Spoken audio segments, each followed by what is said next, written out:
what does it mean to be fearless? To be honest, I'm still trying to figure that out. From the outside, being fearless looks like being a superhero. It looks like letting nothing get in your way. It looks like being courageous enough to see what you want and to go for it, no matter the odds.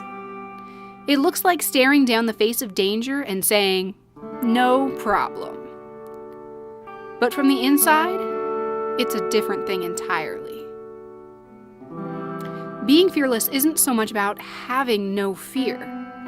From a biological standpoint, fear is a necessary warning sign, a survival tool.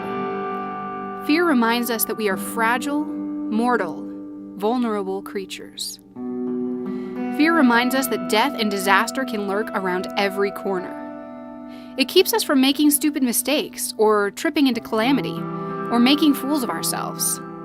Fear, in its many varied forms, is natural. But we were never supposed to become enslaved to it.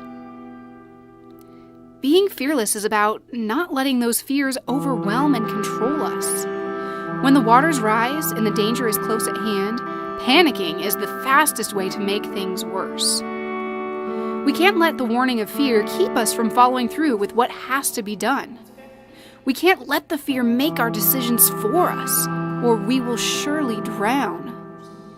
Feeling that fear and then acting in spite of it is the only real way to live. In the blink of an eye, our whole world could turn upside down, or be gone forever. No matter how much we plan and strategize and prepare, we have no idea how the future will turn out. Being fearless means accepting that you have no real control. Being fearless means giving up that control to the only one who has ultimate power. And maybe being fearless means simply having faith that God will work out all things for good. It means taking advantage of the freedom we have in this moment and making the best of it that we know how.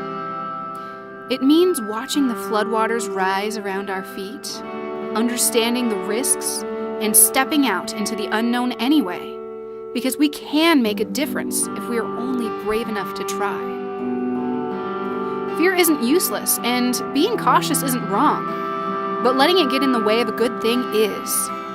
So even in the depths of the darkness, when all hope seems lost and the world spirals into chaos, if we want to be fearless, all we have to do is let that fear pass on through, look up, and put one foot in front of the other. It sounds a whole lot easier than it is, and that's why it's so hard to find anyone who can say that they are truly fearless. I'll be the first to say that I'm not, but I'm getting better at it. The journey isn't a straight line, and sometimes I fall back a few steps, but that doesn't undo the progress that I've made, or that I'll keep making, every time I decide to put my fear aside in pursuit of what is good and right and true. And the same applies for you. Every time you decide to fight the good fight, you're learning to become more and more fearless. And let's be real, we need more people like you in this world. So don't be afraid, super friends. God's got you, and every day you're given is another opportunity to be fearless.